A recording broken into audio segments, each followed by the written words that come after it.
গত পরশুদিন জনপ্রশাসনের একজন সচিব নিয়োগ করেছে। আমরা আগে সরকারকে বলেছিলাম এই জায়গাটি নির্বাচন আগে খুবই গুরুত্বপূর্ণ। এর মাধ্যমে ডিসিএসপি টিওনোদের নিয়োগ হয়ে থাকে, বিভাগীয় কমিশনারদের নিয়োগ হয়ে থাকে এবং এইখানে একজন নিরপেক্ষ যোগ্য ব্যক্তিকে সৎ ব্যক্তিকে নিয়োগ দেওয়া দরকার।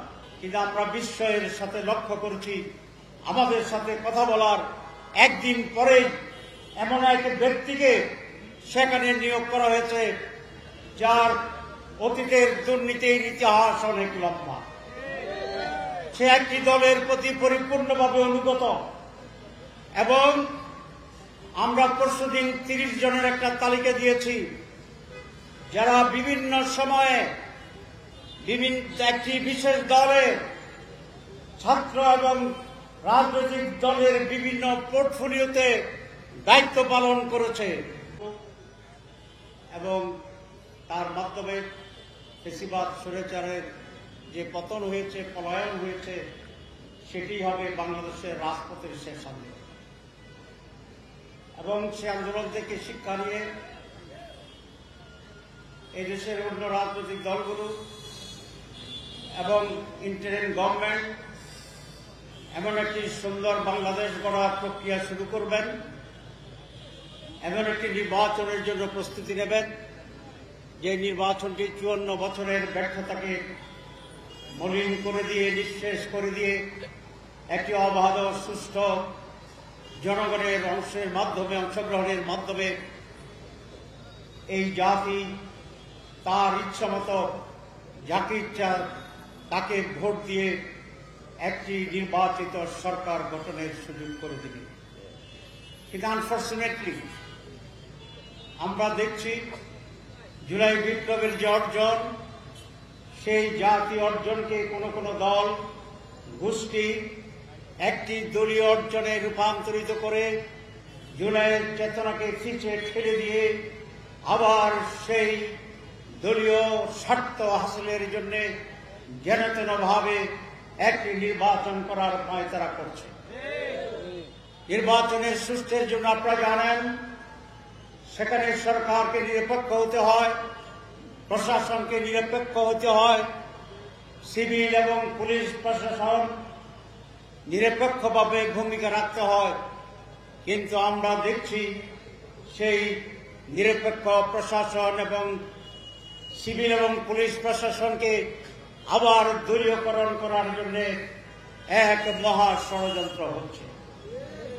গত পরশুদিন জনপ্রশাসনের একজন সচিব নিয়োগ করেছে। আমরা আগে সরকারকে বলেছিলাম এই জায়গাটি নির্বাচন আগে খুবই গুরুত্বপূর্ণ। এর মাধ্যমে ডিসিএসপি টিওনোদের নিয়োগ হয়ে থাকে, বিভাগীয় কমিশনারদের নিয়োগ হয়ে থাকে এবং এইখানে একজন নিরপেক্ষ যোগ্য ব্যক্তিকে সৎ ব্যক্তিকে নিয়োগ দেওয়া দরকার। সরকারের কোন উপদেষ্টা আমাদেরকে আশ্বস্ত করেছিলেন যে আমরা এখানে কোন দলীয় লোক দেব না, আমরা এখানে কোন অসৎ লোক দেব না, আপনারা নিশ্চিত থাকেন যে আমরা নির্দলীয় সৎ এবং যোগ্য লোককে সেখানে বসাবো। কিন্তু আমরা বিস্ময়ের সাথে লক্ষ্য করছি আমাদের সাথে কথা বলার একদিন পরেই এমন এক ব্যক্তিকে সেখানে নিয়োগ করা হয়েছে যার অতীতের দুর্নীতির ইতিহাস অনেক লম্বা। সে একটি দলের প্রতি পরিপূর্ণভাবে অনুগত এবং আমরা পরশুদিন 30 জনের একটা তালিকা দিয়েছি যারা বিভিন্ন সময়ে একটি বিশেষ দলে ছাত্র এবং রাজনৈতিক দলের বিভিন্ন পোর্টফোলিওতে দায়িত্ব পালন করেছে। আমরা আজও দেখছি সরকারের 4-5 উপদেষ্টা একটি বিশেষ দলের পক্ষে সকল নিয়োগকে নিয়ন্ত্রণ করে নতুন করে যদিও নির্দলীয় সরকার প্রশাসনকে একটি দলীয় সরকারে পরিণত করার চেষ্টা করছে। আমি পুলিশের গুপ্তধন কর্মকর্তার সাথে আলোচনা করেছিলাম, সেখানেও একই রকমের কথা যে প্রচন্ড চাপ কোন একটি দলের লোকদেরকে নিয়োগ দেওয়ার জন্য। আমরা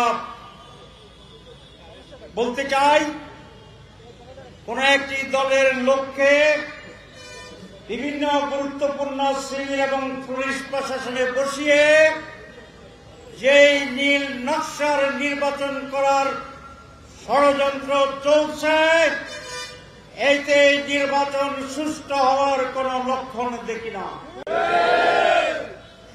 এরকম একটি নির্বাচনে 2024-এর মতো নির্বাচনে, 2018-র মতো প্ল্যান্ড নির্বাচনে জনগণ অংশগ্রহণ করবে না। আমি সরকারকে দৃষ্টি আকর্ষণ করতে চাই,